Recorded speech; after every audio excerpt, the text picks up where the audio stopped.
Les 5 derniers jours, c'était des journées assez chargées pour nous. Hein. Depuis 5 jours, on commence les réceptions à 5 h du matin et on les termine à minuit. Donc on réceptionne à 20 heures par jour quasiment. Et on arrive à rentrer ici environ 1500 tonnes de production par jour.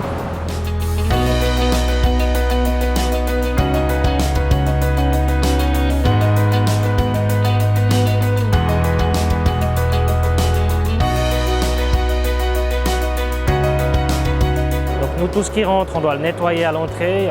Si c'est trop humide, on doit le sécher. Donc on a 2 séchoirs à céréales. Et puis ensuite, on doit ça stocker dans les silos jusqu'à ce que la marchandise soit vendue et expédiée vers les usines de transformation. Si chaque agriculteur voulait s'équiper de silos de stockage, d'installations de séchage, et puis ensuite devrait évidemment négocier sa production avec un acheteur, disons que ça donnerait énormément de travail à chaque agriculteur et pas seulement du travail manuel, je dirais, mais également du travail administratif à gérer tout ça. Donc quelque part, les centres collecteurs, c'est une mutualisation des installations pour arriver à une masse critique.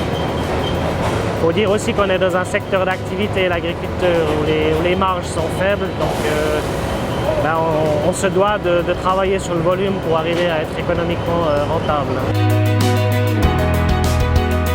Pour l'agriculteur, tant que sa production n'est pas livrée, lui, il ne va pas connaître le prix, il ne va pas connaître finalement son salaire. Donc c'est clair que quand vous amenez 20 tonnes de blé propre à la panification et puis que finalement, suite à l'analyse, il doit être dénaturé en blé fourragé, et puis que le prix passe de 50 à 36 francs, eh bien, des fois, on peut avoir une certaine déception de la part de l'agriculteur.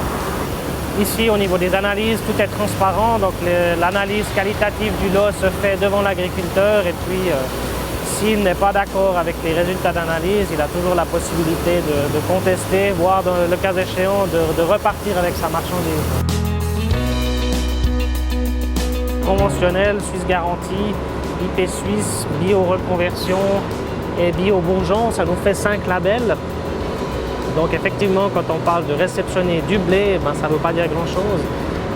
On doit savoir de quelle variété on parle, de quel label on parle. Les variétés sont regroupées dans différentes classes. Donc je regardais tout à l'heure, on avait déjà reçu à ce jour 55 produits différents. Donc ça veut dire qu'il nous faut au minimum 55 cellules différentes pour pouvoir stocker, séparer ces différentes cultures. Donc effectivement, c'est un petit peu le défi depuis quelques années.